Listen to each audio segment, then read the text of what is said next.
Welcome to Mike for Men with your host, Mike Huey. Mike shares real talks for real men who want to make a real impact. In today's episode, Mike shares the secrets of confident people and how you can develop more and more confidence in your life.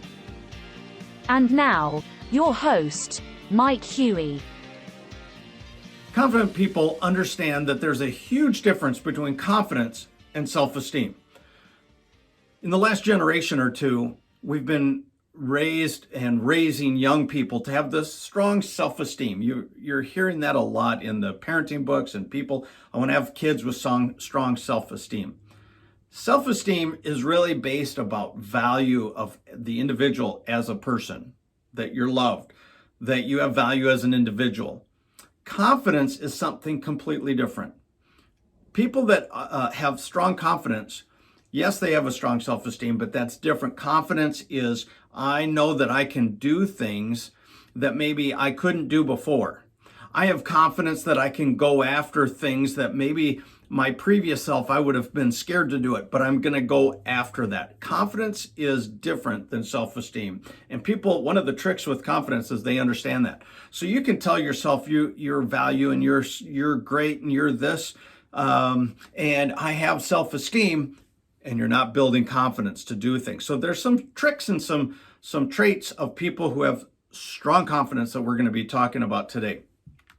First thing is that confident people really have a purpose.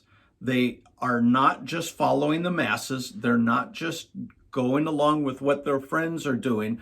They ignore what other people are doing that are not pulling them towards their purpose. So one of my purposes has been to impact other companies and multiple people in sales. I've been in sales for 25 years. And so one of those, my day job, that's one of the things I do. The other purpose I have is doing what I'm doing right now, where I'm sharing on podcasts and YouTube, and I'm writing and I'm impacting people that I'll never meet in person. Even ever since I was 3, I was always wanting to speak. In fact, I'd line up the chairs of my sisters and pull their dolls, and I'd sit down and I'd start talking to all this group of these dolls. Because ever since I was a kid, I felt the purpose was to speak and to help and encourage and strengthen people. Well, that means that there's times I could be doing other things right now, but I need to say no to those things to be able to say yes to my purpose. And that's one of the things confident people do. They're willing to say no to people. They're willing to say no to invitations. They're willing to say no to activities if it's not pulling them towards their purpose of what they want to be able to accomplish. So confident people are willing to say no. They're willing to say no. And the more you can say no to things, the more you can say yes to the things that really matter. Everything you really want is usually on the other side of fear. It's usually, fear is like this huge giant that stands at the gates of the city that you want to get through. And if you can get through those gates, man, there's gold and there's prosperity and there's all this stuff on the other side. And there's these big orgs, these big animals, these big guards that are blocking you from getting into your city. And that has got fear written across their names. It's fear tattooed on their body.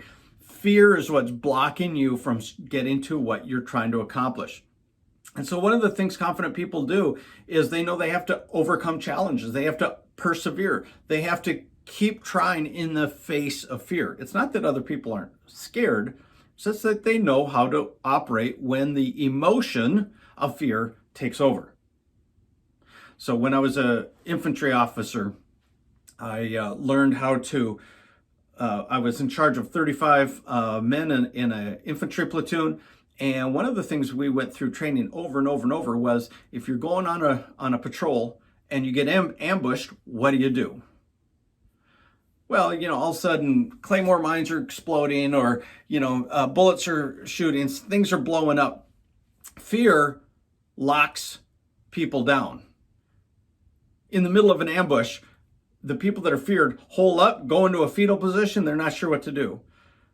Everybody's fearful. But confident people are the ones who say, yeah, fear is an emotion. I'm going to take action and I'm going to get my platoon out of this kill zone, and we're going to go and we're going to accomplish our mission, or we're going to overcome the enemy that's trying to ambush us, depending on if it was near or far. And they take action and deliberately go after things. So confident people it's not that they don't have fear, it's that they recognize that fear is just an emotion, and it's just a fake bodyguard that's trying to block you from accomplishing what you're trying to do. So I want to encourage you to, when you're fearful, recognize it as an emotion, not a reality. Recognize it as an emotion and not a reality. Poor self-esteem only tries to do things that they know they can win or complete. If you're only trying to accomplish the things you know you can do, you will not build confidence over time. You're only going to be building and solidifying the walls of your comfort around you. Confident people are able to push through and try things that they've never done before. There's many times in this podcast and YouTube, you'll be hearing different maybe Bible verses or passages, because it makes a big impact in my life as I learn how to be a great man. And one of those passages is Proverbs 24:16. And it says, "For a righteous man falls 7 times and rises again, but the wicked stumble in a time of disaster." Nothing's wrong with stumbling. Nothing's wrong with falling down. But you got to persevere, and you got to get back up over and over and over. There have been times in my life I have stumbled so many times. Probably the biggest one that made the biggest impact at the start was when I was a single dad. My wife left us. I had 3 kids. I had to move us back to Minneapolis to get around extended family, and my kids were in elementary age. And my wife, who was my high school sweetheart, and we got married and had been married for 10 years. She stayed in Missouri and had her time. Major blow, major stumble. And did I learn? I could have said, yeah, no, it was not my fault. Confident people say, I don't have excuses. We're going to talk about that in a second. There's no excuses. What can I learn from this? Although I've stumbled, I'm going to rise again. I know so many people that have had a bad marriage, and it locks them out of ever getting married again. They won't go back into that. And I understand the pain. There's different issues, but nevertheless, you stumble, you get back up. There's times I've had financial setbacks. A time I was acquiring 1 or 2 houses a month in real estate acquisitions. The crash of '08 happened. Some people said, well, it's the market. Well, even though I lost a lot of real estate, I also sat back and said, okay, now what did I learn? What could I do different? What are we going to do? Keep pushing, keep going. Some people would say, I'm never going to invest in real estate again. Well, maybe not, but confident people are like, I can learn, I can grow. When the stock market crashes, some people say, well, I knew it would never work. Well, just study how to invest in the stock market. If you launch a business and you're an entrepreneur, and the business doesn't go well, you can say never again, or you can say, no, I've stumbled, I'm going to fall, I'm going to rise again, and I'm going to keep going.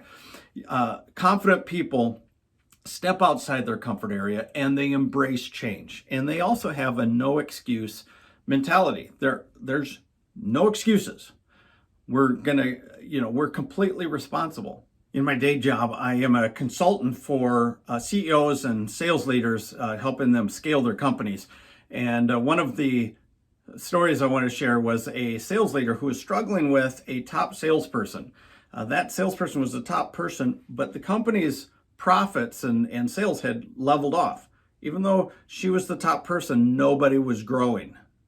No one was growing.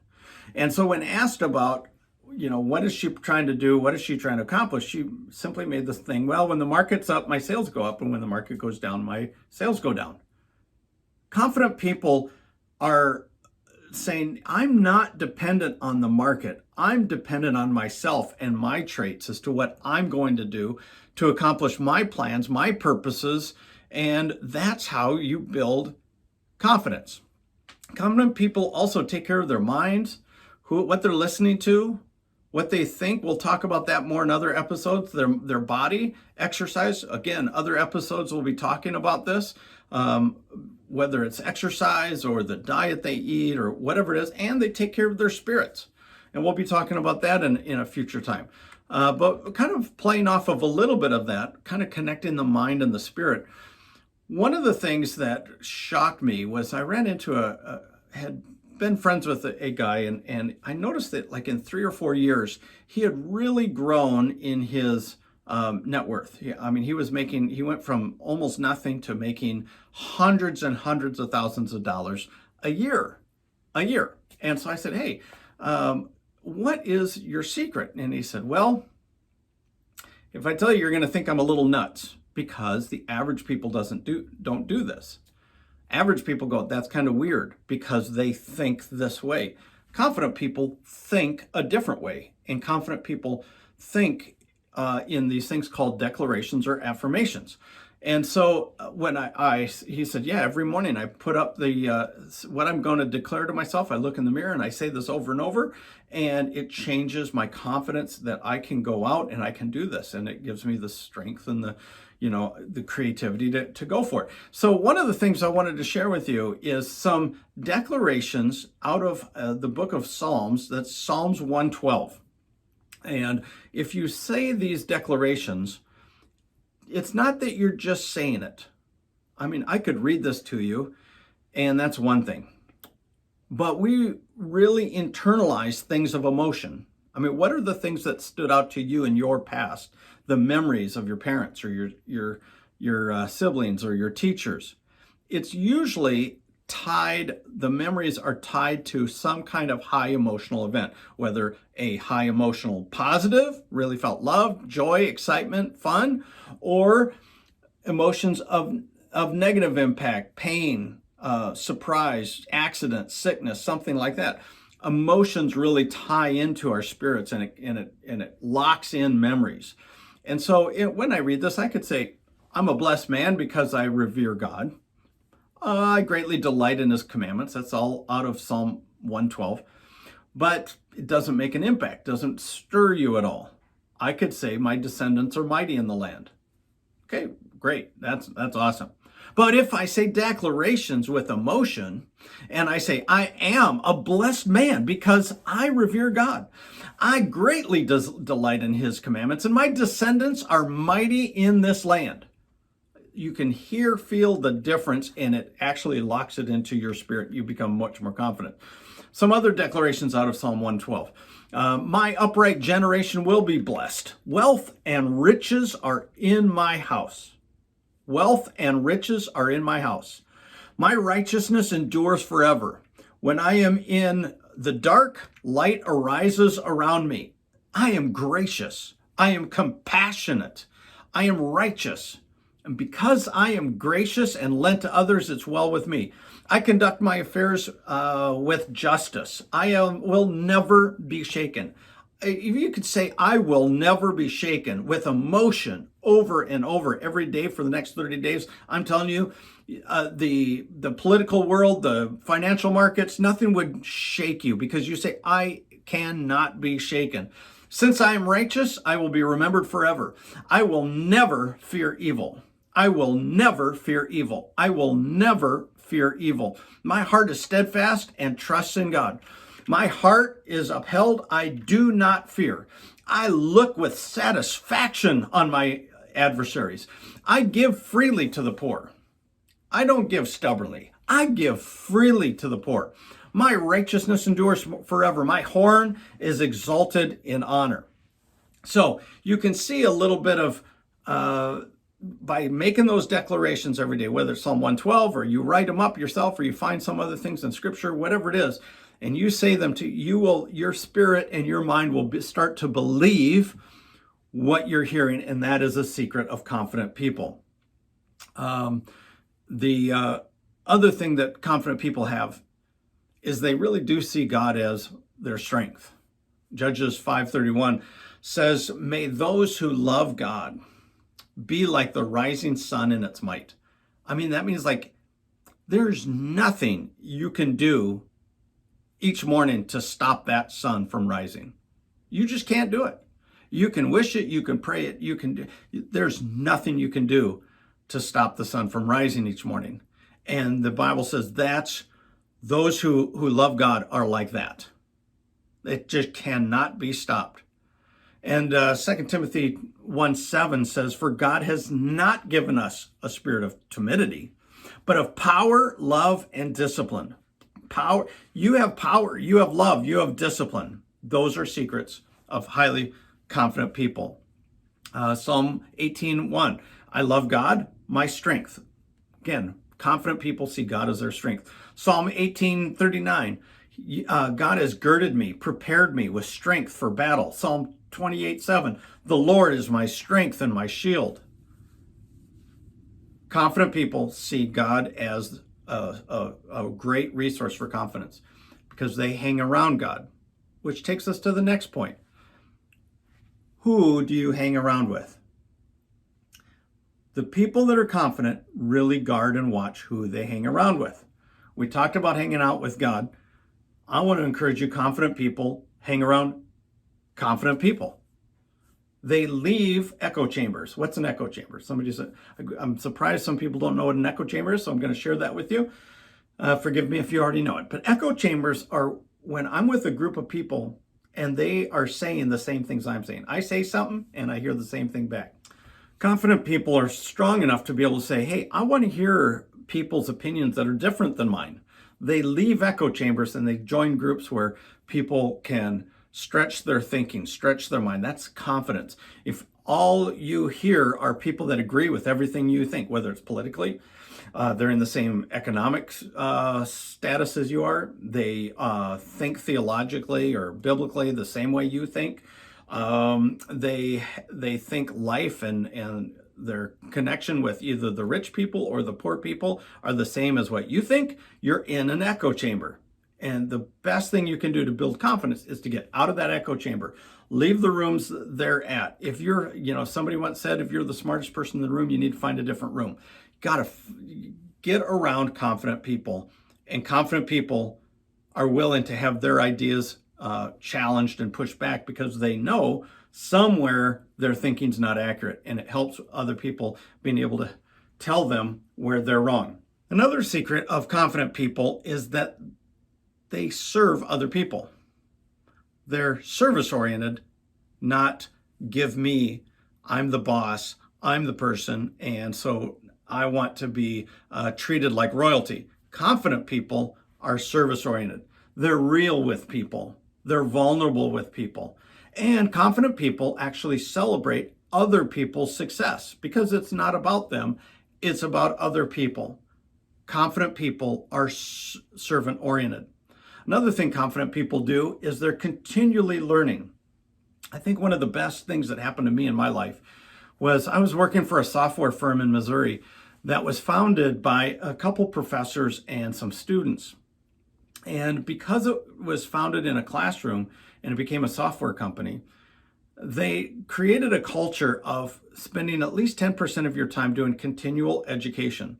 And it started me early in my career of taking time every week to really study and do continual learning.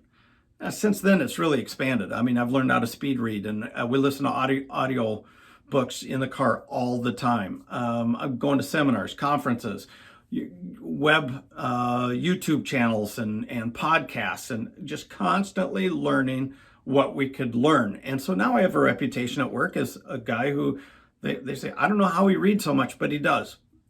Well, that's because after 20, 30 years, I've built a habit, and that's what confident people have, are habits of continual learning. Brings us to the next point. Confident people know how to create positive habits. They know how to overcome negative habits and create positive habits because a habit is something you do without thinking about it.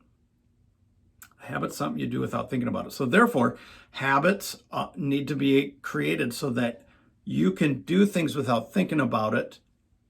One, that builds your confidence that, yeah, you know how to do it. But secondly, it helps you put your mental focus on things that you don't know.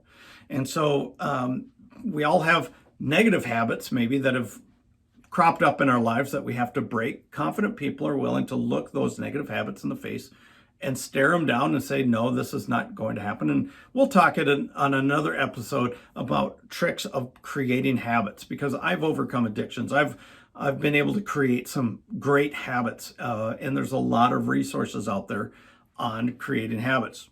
Habit creation is such a key thing for confident people. They are always watching themselves and continually learning, continually facing down fear, continually serving other people. They're continually doing stuff, and they get to the point where they do it by habit. So because of that, I want to create a totally different episode on how to stop negative habits and how to start making the habits you want. So be watching for that. But in closing, I'd like to make some declarations over you. As we close this session out, I declare that your future is not dictated by your past.